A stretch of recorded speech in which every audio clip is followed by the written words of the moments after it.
주님의 말씀을 통해 하나님 나라를 누리는 복이 있기를 주님의 이름으로 축원합니다. 오늘 본문에 보면 이제 바울이 여러 히브리인들 앞에서 자기를 변호하고 변론하는 내용을 보여주고 있습니다. 바울은 예수님이 가신 그 길을 똑같이 걸어요. 완전히 예수님의 그 모습이 바울 안에 나타나게 되죠. 이것이 어떤 특별한 믿음의 사람에게서 나타나는 모습이 아니라 바로 믿음의 사람의 모습이 이런 거예요. 우리는 뭔가 이런 어떤 믿음의 모습을 볼 때 굉장히 어떤 특별한 훌륭한 탁월한 믿음의 사람의 모습이다 생각하지만 이것은 특별한 자의 모습이 아니라 지극히 평범한 믿음의 모습인 거죠. 오늘 우리도 이 안에서 무엇이 믿음인지를 발견해야 돼요. 믿음은 우리가 뭔가 믿음이 무엇일까 생각할 때 우리는 먼저 그 반대의 개념을 생각하면 더 그 의미가 분명해질 때가 많이 있어요. 믿음의 반대는 무엇입니까? 우리는 믿음의 반대를 불신앙으로 생각할 수 있지만 믿음의 반대는 두려움이에요. 두려움과 믿음은 반대의 개념이에요. 바울은 어떤 상황에도 두려움이 없어요. 왜냐하면 믿음이 있기 때문에 그래요. 우리가 믿음이 없는 이유는 두려움이 우리 마음 가운데 자리하고 있기 때문이죠. 바울은 이렇게 유대인들이 자기를 죽이려고 했어요. 그래서 성전에서 그를 끌어냈죠. 그러나 그 가운데 하나님께서 천부장을 통해 그를 보호해 주셨어요. 천부장이 그를 보호하기 위해서 보호한 것은 아니죠. 이제 오늘 본문에 보면 천부장은 또 다른 생각이 있었어요. 그러나 하나님은 그것을 통해 먼저 바울을 보호하셨고 또 이렇게 천부장에게 끌려가는 그 상황 속에 자기를 죽이려고 하는 유대인들이 그를 때리죠. 영내로 들어가는 층대에서 유대인들이 마구 그를 때리기 시작해요. 그러니까 로마 군인들이 오히려 바울을 보호하면서 그를 들어서 옮기는 그런 상황까지 펼쳐졌죠. 이때에 얼마나 위축될 수밖에 없고 상황이 불안하고 두려울 수밖에 없습니다. 그런데 바울은 그 속에서 믿음을 발휘하는 거죠. 오늘 그 믿음이 발휘되는 게 본문에 드러나는 거예요. 37절에 보면 바울을 데리고 영내로 들어가려 할 그때에 말하고 있죠. 그때에 바울이 천부장에게 이르되, 이때는 정말 위축될 수밖에 없어요. 사람들이 그를 없이하라고 외치고 때리고 욕하고 비난하고 또 로마 군인은 그를 붙들어가고 이런 상황 속에서 위축될 수밖에 없음에도 불구하고 바울은 천부장에게 내가 당신에게 말할 수 있느냐 묻게 되어지죠. 그런데 이 천부장이 그 말에 놀라요. 왜 놀라냐 하면 이르되 내가 헬라말을 아느냐 이렇게 말을 하죠. 헬라말을 아느냐. 천부장이 오해하고 있었던 바가 있어요. 그게 무엇이냐면 그러면 내가 이전에 소요를 일으켜 자객 4,000명을 거느리고 광야로 가던 애굽인이 아니냐 이 말을 하죠. 이게 좀 이런 어떤 주석적인 내용을 알지 못하면 이 말이 좀 생뚱맞죠. 이게 어떤 배경을 갖고 있냐면 그 당시에 이 지금 예수님 당시에 그런 어떤 역사적인 기록을 한 사람이 있어요. 그는 그리스도인은 아니었지만 유대인이에요. 유대인인데 유대인이지만 굉장한 역사가예요. 아주 탁월한 역사가예요. 요세푸스라는 사람이 있는데 그가 기록해 놓은 그 역사서를 보면 그 역사를 그 당시의 역사적인 내용들을 너무 잘 기록해 놨어요. 그래서 그의 기록에 보면 약 AD 54년경에 한 애굽인 거짓 선지자가 유대에 나타났어요. 그의 추종자가 약 3만 명이나 됐어요. 그가 무엇을 내세웠냐면 이제 예루살렘 성벽이 곧 무너질 것을 예언했고 그때에 자신들이 로마 군대를 무찌르고 예루살렘을 통치할 것이다 이걸 예언했어요. 그러니 로마의 압제를 당하던 유대인들에게 이건 어떤 내용이에요? 메시아 사상과 연결이 되어지죠. 자기들을 로마의 압제로부터 해방해 줄 메시아 구원자가 났구나. 그 거짓 선지자의 그 거짓 선동에 착각을 하고 자기들이 기다렸던, 그들이 착각했던 메시아 사상, 성경에서 말하는 메시아가 아니라 참된 메시아 그리스도로 오신 예수님의 모습이 아니라 그들이 기대했던 정치적 메시아, 성벽을 무너뜨리고 그리고 로마 군대를 격파하고 그리고 이제 예루살렘에서 통치하며 이런 것들을 말하니까 거기에 빠진 자들이 약 3만 명이나 되었고 이들이 감람산에 집거했어요.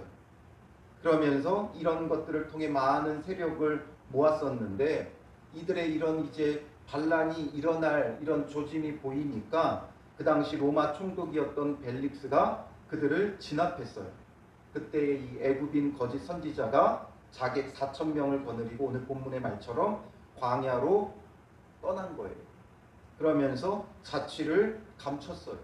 4천 명의 그 자객들, 어떤 군사 같은 자들과 함께 광야로 숨어들은 거죠.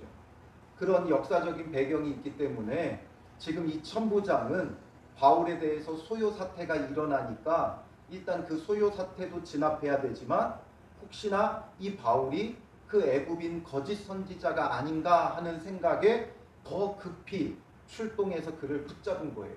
그를 붙잡으면 어떻게 되겠어요? 공이 생기는 거죠. 자기의 공이 생겨요. 업적이 생겨요. 그렇기 때문에 긴급하게 출동해서 바울을 잡았던 거예요. 그러나 하나님은 이것을 통해 오히려 바울을 유대인에게서 보호한 거죠. 그래서 이 지금 천부장은 바울이 그런 거짓 선동이나 하는 애굽인으로 생각하고 있었는데 내가 당신에게 말할 수 있느냐라고 이렇게 말을 던지는데 이 한마디의 말에도 바울의 그 어떤 인품과 성격이 드러나는 거죠. 왜냐하면 바울이 헬란말을 유창하게 했어요. 성경에 보면 예수님 그 당시에는 세계 공용어, 로마가 세계를 지배하면서 공용어로 삼은 게 바로 헬란말이었어요. 헬라어, 지금으로 본다면 그리스어죠. 그리스어. 헬라어를 공용어로 썼어요. 그러니까 지금의 영어처럼. 영어가 대부분 이제 학식 있고 뭔가 좀 배웠다는 사람들은 영어들을 제법 하죠. 뭐 못하는 사람들도 많이 있지만 그래도 어느 정도 공부했다, 학식이 있다는 사람들은 어느 정도 영어를 해요. 그러니까 우리가 주변에서도 누가 영어를 잘하면 어우 하면서 다시 쳐다보게 되잖아요. 그런 것처럼 이 당시에 헬란말이 그러했어요. 그러니까 공용어로 사용하는 그 헬란말을 바울이 그냥 되게 뭐 떠듬거리면서 하는 것도 아니고 유창한 헬라어를 하는 거예요. 우리가 말하는 것만 들어봐도 이 사람이 어떤 사람인가 어느 정도 알 수 있잖아요. 그 말에는 그 사람의 성품과 성향이 드러나요. 정말 학식 있는 사람의 말과 정말 그냥 막 구르던 사람의 말이 다르죠. 그래서 지금 바울의 이 한마디 말만 들어도 굉장히 예의 있고 격식 있고 학식이 있는 사람의 언어였기 때문에 이 천부장이 이렇게 놀라게 되어지는 거예요. 그러니 바울이 그에게 말을 해요. 나는 유대인이라. 내가 애굽인이 아니라는 거죠. 그 애굽 사람이 아니라는 거예요. 나는 유대인이라. 소읍이 아닌 길리기아 다소시의 시민이니 청컨대 백성에게 말하기를 허락하라라는 거죠. 소읍, 조그마한 어떤 시골 출신이 아니라 길리기아 다소시의 시민이다라는 거죠. 이 다소는 소아시아의 헬레니즘의 어떤 중심지와 같은 그런 곳이었어요. 그러니까 헬라 문화의 중심지가 되는 소아시아의 그곳이 다소였어요. 그렇기 때문에 내가 이런 사람이다, 다소시의 시민이다 이런 것을 드러내고 청컨대 백성에게 말하기를 허락하라 말하죠. 바울의 이 말을 천부장은 듣고서 무시할 수 없었어요. 무시할 수 없을 만큼 그 안에 그 어떤 언어와 말을 통해 드러나는 그의 그 어떤 인격과 인품이 너무나 신실했던 거죠. 믿을 만한 자예요. 어떤 사람은 말을 많이 하는데 전혀 믿을 수 없는 말, 앞뒤가 맞지 않는 말을 하는 사람이 있는가 하면 한마디의 말도 굉장히 무게 있고 진중한 말을 하는 사람이 있죠. 바울은 그런 사람이었던 것 같아요. 물론 성경이 그 당시의 모든 상황을 다 세세하게 기록하진 않았지만 꼭 이 말만 하진 않았겠죠. 여러 말을 주고받았겠지만 그 짧은 대화들을 통해서 천부장은 바울을 믿을 만한 자, 그에게 그 어떤 흠도 없다는 것, 그를 벌할 만한 어떤 죄도 없다는 것을 천부장은 발견한 거죠. 그러니까 허락을 해요. 그러니 바울이 층대 위에 서서 이런 위축될 만한 상황 속에 바울은 전혀 위축되지 않고 너무나 담대하게 층대 위에 서서 백성에게 손짓하여 매우 조용히 한 후에 히브리 말로 말하니라. 이제는 뭐로 말해요? 히브리 말로 말해요. 이 이스라엘 사람들을 또 다른 표현으로는 히브리인이다 말하죠. 왜냐하면 그들이 사용하는 언어가 히브리어이기 때문이죠. 그러니까 그들의 말로 히브리 말로 하는 거예요. 천부장에게는 헬란 말로, 또 유대인들 앞에 증언할 때는 히브리 말로 이렇게 전하는 거예요. 그래서 바울은 항상 아무쪼록 한 영혼이라도 더 얻기 위해, 더 잃지 않기 위해 그가 헬라인에게는 헬라인에게, 유대인에게는 유대인처럼, 율법 아래 있는 자에게는 율법 아래 있는 자로, 율법 없는 자에게는 율법 없는 자로, 약한 자에게는 또 약한 자로, 그 상황, 그 처지에 맞게끔 복음을 자유자재로 전할 수 있는 자였던 거예요. 천부장을 만나면 그에게 헬라어로, 또 유대인들 앞에서는 히브리 말로. 우리가 언어를 여러 개 사용하는 사람들 보면 하나를 너무 잘하면 하나를 조금 어눌하게 하는 경우가 있죠. 그러니까 한국 사람들이 한국에서만 자라서 한국말에 너무 익숙한 사람들은 영어를 해도 영어가 약간 어눌할 때가 있어요. 그런데 영어를 잘하는 한국 사람들의 말을 들어보면 영어를 유창하게 잘하면 한국말이 조금 어눌하죠. 그런데 지금 바울은 그러지 않았어요. 헬라 말은 헬라 말대로 굉장히 유창하게 했고 히브리 말은 히브리 말로 아주 유창하게 했어요. 그만큼 바울은 이걸 뭔가 계획하고 내가 이제 헬라인에게는, 로마인들에게는 헬라 말로 유창하게 말하고 히브리인들에게는 내가 히브리 말로 유창하게 말하고 이걸 다 생각하고 계획하고 준비했던 것이 아니죠. 그래서 예수를 알지 못할 때부터 그냥 어려서부터 엘리트 교육을 받았던 거예요. 이후에 바울의 고백들을 보면 3절로 넘어가면 그래서 바울이 쭉 말하는데 3절에 가보면 나는 유대인으로 길리기아 다소에서 났고 이 성에서 자라 가말리엘의 문화에서 우리 조상들의 율법에 엄한 교훈을 받았고 오늘 너희 모든 사람처럼 하나님께 대하여 열심히 있는 자라. 그런 자였다라는 거죠. 길리기아 다소에서 태어나서 가말리엘의 문화에서 교육을 받으면서, 그러니까 헬라 문화가 꽃을 피웠던 그 다소에서 자라며 교육받으며 큰 거예요. 그가 뭔가 복음을 위해 준비했던 것은 아니에요. 그러나 하나님이 준비하고 있었죠. 그때의 바울은 정말 열심히 배웠어요. 자기가 배울 수 있는 것 열심히 배웠어요. 그걸로 헛된 열심을 처음에는 냈지만 나중에는 그 배움이 그에게 이렇게 유용하게 쓰임받게 되는 거예요. 우리는 지금 내가 배우는 것을 왜 배우는지 모를 때가 있어요. 내가 왜 이런 걸 배워야 되나? 그러나 열심으로 배워둬야 돼요. 그 배운 모든 것이 주님 앞에 붙들리면 복음의 도구가 되는 거예요.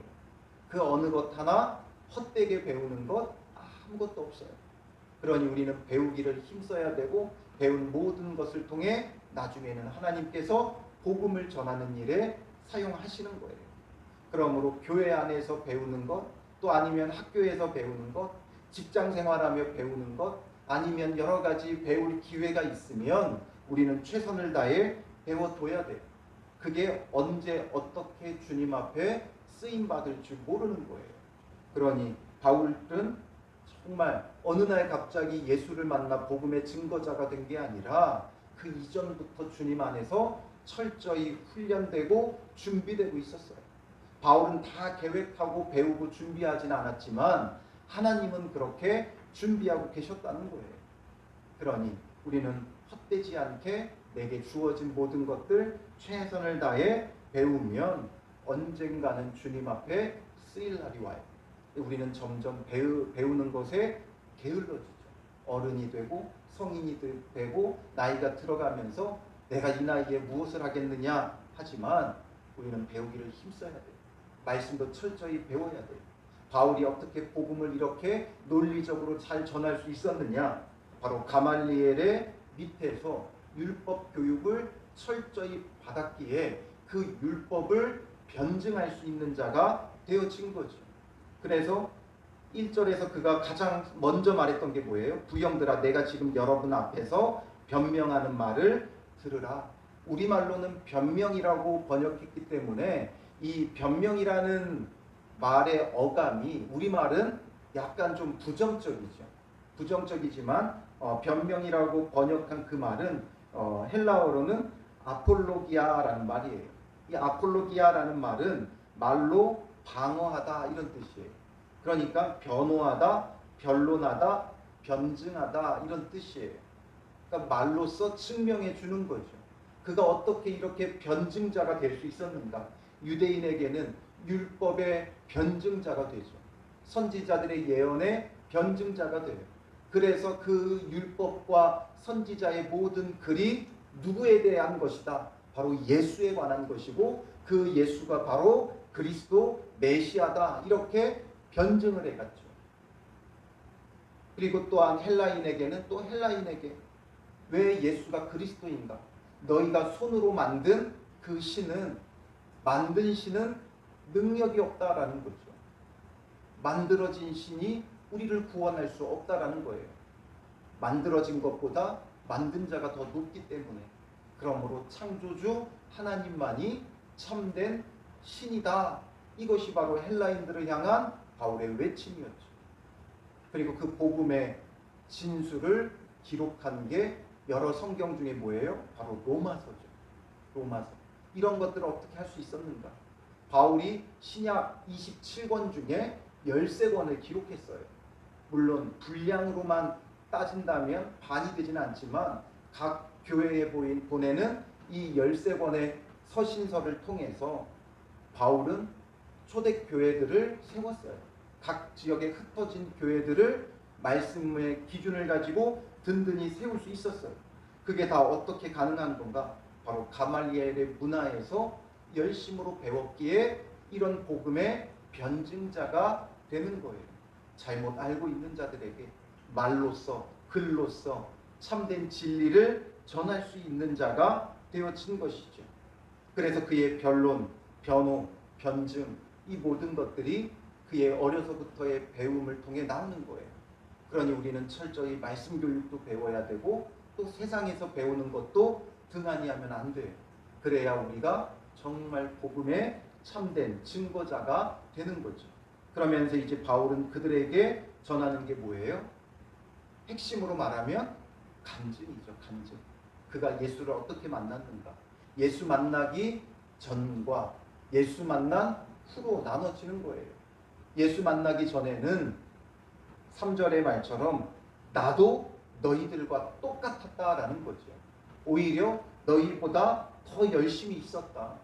이렇게 철저히 훈련받았고 그래서 유대인으로 길리기아 다소에서 낳고 이성에서 자라 가멜리엘의 문화에서 이렇게 훈련을 받았고 그러므로 4절에 내가 이 돌을 박해하여 사람을 죽이기까지 하고 남녀를 결박하여 옥에 넘겼노니 이에 대제사장과 모든 장로들이 내 증인이라. 나도 이 돌을 뭐하는 사람이었다는 거예요? 박해하는 자였다라는 거죠. 이 돌은 뭐예요? 예수 그리스도의 복음을 말하는 거죠. 나도 이것을 박해하는 자였다. 너희들과 똑같은 입장에서 했었다. 박해했다. 앞장서서 박해했다. 이것에 대해 누가 증인이라는 거예요? 대제사장과 모든 장로들이 내 증인이다. 그 가운데 이들이 있었겠죠. 내가 이런 자이지 않았느냐. 나도 비방하고 나도 박해하고 나도 핍박하던 자였다. 그래서 내가 그들에게서 다메섹 형제들에게 가는 공문을 받아가지고 거기 있는 자들도 결박하여 예루살렘으로 끌어다가 형벌받게 하려고 가더니, 그런데 내가 다메섹으로 가고 있었다는 거죠. 근데 그것이 그냥 어떤 일이 있어서 간 게 아니라 바로 이 돌을 박해하며 그들을 결박하여 잡아오려고 갔었다라는 거죠. 그런데 가던 중에 다메섹에 가까이 갔을 때 오정쯤 되어 호련히 하늘로부터 큰 빛이 나를 둘러비치매 내가 땅에 엎드러져 들으니 소리 있어 이르되 사울아 사울아 내가 왜 나를 박해하느냐 하시거늘 내가 대답하되 주님 누구시니까 하니 이르시되 나는 내가 박해하는 나사렛 예수라 하시더라. 내가 이렇게 예수를 만났다라는 거죠. 나는 예수 믿는 자들을 잡아 죽이려고 가고 있었는데 호련히 하늘로부터 큰 빛이 나를 둘러 비쳤다라는 거죠. 빛이 나를 찾아왔다는 거예요. 즉 하나님이 나를 찾아왔다는 거죠. 그런데 그 하나님이 나에게 뭐라 말씀하시는 거예요? 사울아 사울아 내가 왜 나를 박해하느냐. 바울은 하나님에 대해 어떤 마음을 갖고 있었어요? 3절에 하나님께 대하여 열심이 있는 자라. 나는 하나님께 열심을 가지고 있었는데 빛 가운데 찾아오시는 하나님은 내가 왜 나를 박해하느냐 말씀을 하셨다는 거예요. 내가 하나님을 향한 열심을 내고 있었는데 그 하나님은 나를 왜 박해하느냐 말씀하시며 찾아오셨다는 거예요.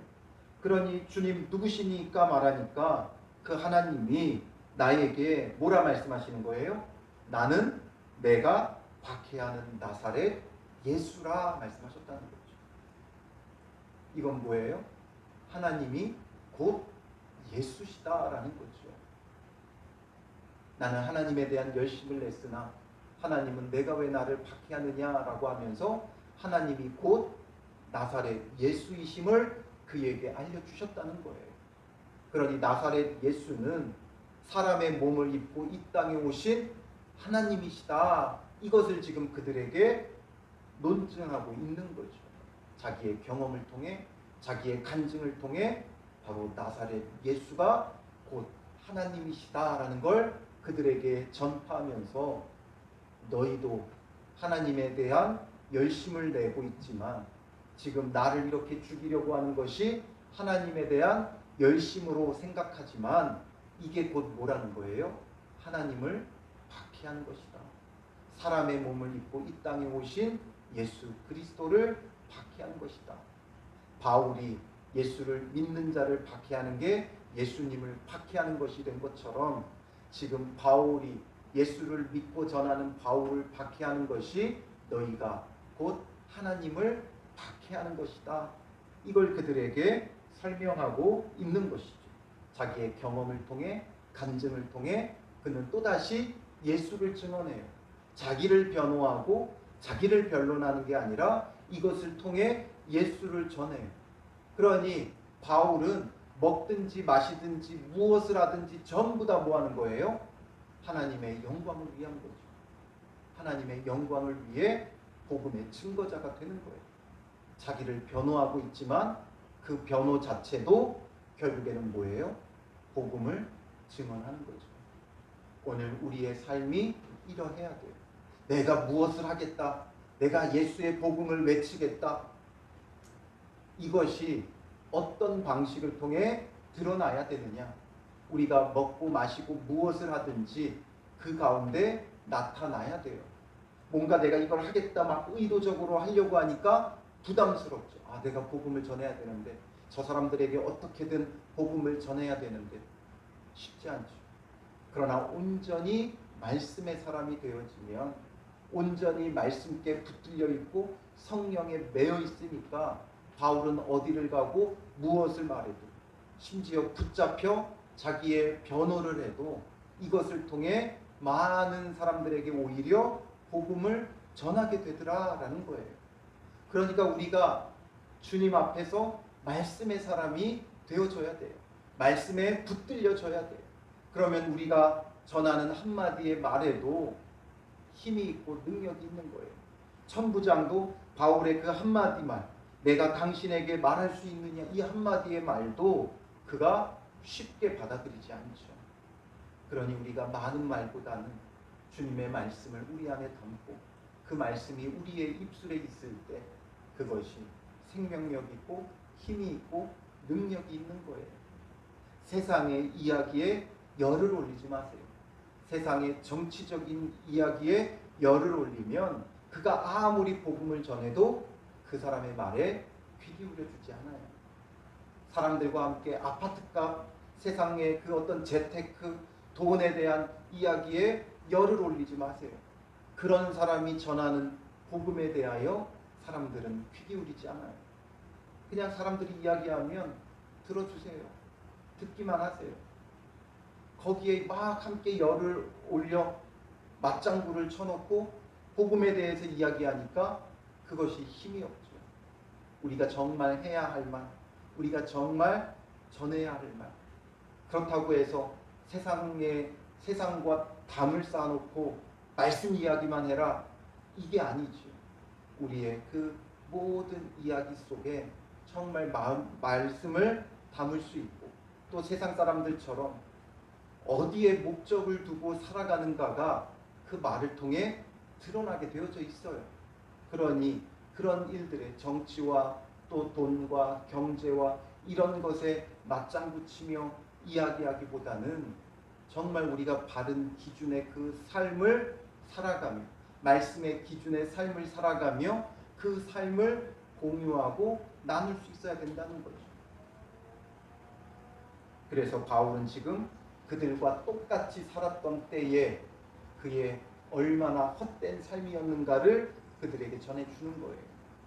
바울이 왜 이렇게 유대인들을 놓지 못하는가?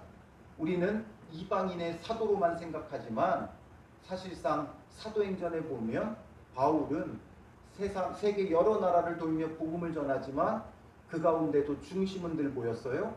유대인의 회당에서 유대인을 중심으로 해서 이방인들에게 복음을 전했어요. 그렇게 그는 유대인을 놓지 않아요. 끝까지 자기를 집요하게 쫓아오고 따라와서 핍박하고 박해하는 자들이 유대인인데 바울은 놓지 않아요. 왜 놓지 않을까? 보면서 그냥 자기의 동족이기 때문에 그 피는 물보다 진하다고 하죠. 그러니까 그 피 끓는 마음으로 유대인들을 놓지 못한다 생각했는데 바울이 유대인을 놓지 못하는 이유는 여기서 나와요. 자기와 똑같기 때문에 그런 거예요. 자기처럼 하나님을 향한 열심이라고 생각했으나 그게 너무나 어리석은 자기의 착각이었고 예수님을 만나고 나서야 비로소 자기의 과거의 삶이 너무나 부끄럽고 수치스러운 거죠. 자기가 잘한 여겼던 것이 오히려 하나님을 핍박하고 박해했던 거예요. 그러니까 자기와 똑같은 처지에 있는 그들을 보니까 너무 안타깝고 그 안타까운 마음 때문에 그들을 놓을 수가 없었던 거죠. 그래서 지금 또 자기를 죽이려고 하는 그들에게 그는 이 간증을 전하면서 그들도 자신들의 그 어리석음에서 깨어나오기를 간절히 바라는 거예요. 간증은 아무에게나 유익한 게 아니에요. 간증은 똑같은 처지에 있는 사람에게 유익한 거예요. 말씀은 모두에게 유익해요. 하나님의 말씀은 모든 사람에게 유익해요. 그러나 간증은 모든 사람에게 유익하지 않아요. 간증은 오히려 나와 똑같은 처지에 있는 사람에게 유익한 거예요. 그렇지 않으면 공감이 오지 않아요. 바울의 이 간증은 유대인들과 똑같은 처지에 있었기 때문에 그들에게 전했을 때 힘이 있는 것이고 유익한 거예요. 목사의 간증을 성도에게 할 때 물론 유익한 것도 있지만 그렇지 않은 경우가 더 많아요. 성도의 그 삶의 간증이 성도들에게 너무나 유익할 때가 있어요. 그러나 모두에게 유익한 건 아니에요. 같은 상황, 같은 처지. 주님 안에서 믿음으로 주를 바라볼 때 누리게 되는 그 구원. 사업이 쫄딱 망한 사람, 하나님이 복 주실 거예요 라고 말하는 목사의 말보다 그와 똑같은 일을 경험했던 성도의 그 속에서 어떻게 주님을 바라보며 일어났는가를 전하는 그 간증이 그에게 유익한 거죠. 자기와 똑같은 아픔, 똑같은 처지를 경험한 자들에게 그 간증이 유익한 거예요. 바울이 그들과 똑같은 입장에서 하나님을 향한 열심이라 생각했으나 오히려 주를 박해하고 있었던 경험이 있기에 이 간증을 하는 거죠. 그러므로 오늘 우리도 우리의 간증을 통해 내가 경험했던 것, 나와 똑같은 처지에 있는 자에게 전하며 증거할 때 그것이 그에게 위로와 힘이 되는 거예요. 섣불리 우리가 위로하면 안 돼요. 내가 경험해보지도 못하고 어떤 상황인지 알겠다, 이해하겠다, 안타깝다, 위로하는 말들이 말로만 전해지는 거죠. 그러니 우리는 오히려 함부로 위로하기보다는 오히려 그럴 때는 내가 전혀 미처 상상도 할 수 없는 일들을 경험할 때는 우리가 묵묵히 곁에 있어주고 그 말을 들어주는 것으로 충분해요. 충분하고 그리고 그를 위한 끊임없는 기도, 사랑의 기도가 필요한 거죠. 비 맞는 사람에게는 우산이 필요하지 않아요. 이미 흠뻑 젖은 사람에게는 함께 비 맞아줄 사람이 필요한 것이지 뒤늦게 우산을 씌워준들 다 젖은 뒤에 무슨 소용이 있어요. 곁에 함께 있어주고 곁에서 들어주고 기도해주고 또한 나와 똑같은 처지에 있는 사람들이 있다면 그들에게 내 경험을 공유하며 간증할 때 그것을 통해 그 영혼을 살릴 수 있는 거지. 이렇게 바울은 무엇을 하든지 주님의 증인의 역할을 감당하는 거예요. 그러니 오늘 하루도 우리가 주님 안에서 긴장하고 두려워하고 쫄지 말고 성경은 많은 부분에서 믿음을 가지라는 표현보다 강하고 담대하라 말씀하시죠. 강하고 담대한 것. 정말 우리가 주님 안에서 전해야 할 말들을 주님 안에서 바르게 전하고 또 같은 처지에 있는 자들을 위로하며 간증하고 함께 세우는 그런 복된 날이 되시기를 주님의 이름으로 축원합니다. 기도하겠습니다. 살아계신 아버지 하나님, 오늘 우리의 모습이 너무나도 부끄럽고 초라합니다. 세상 환경에 두려워하고 긴장하고 그래서 마땅히 해야 할 말을 전하지 못할 때가 너무나도 많이 있습니다. 먹든지 마시든지 무엇을 하든지 다 주의 영광을 위하여 하라고 말씀하시는데 주의 영광보다는 내 먹을 것, 마실 것, 입을 것을 구하며 자기의 유익을 구하는 우리의 삶임을 고백합니다. 주님 용서하여 주시고 우리가 만난 예수 그리스도의 그 구원을 우리로 하여금 다시금 기억하게 하시고 이것을 통해서 같은 처지에 있는 자들을 위로하며 간증을 통해 주의 복음의 변증자, 변호자가 될 수 있게 하여 주시옵소서. 세상 사람들과 세상 이야기에 맞장구 치기보다는 주님 안에서 누리는 구원의 기쁨과 감격을 전할 수 있는 믿음의 사람들 되게 하여 주시옵소서. 오늘 만나는 모든 사람에게 그리스도의 마음을 가지고 다가가 주님의 사랑을 전하며 증거하는 복된 하루가 되게 하여 주실 줄 믿사오며 예수님의 이름으로 기도합니다. 아멘.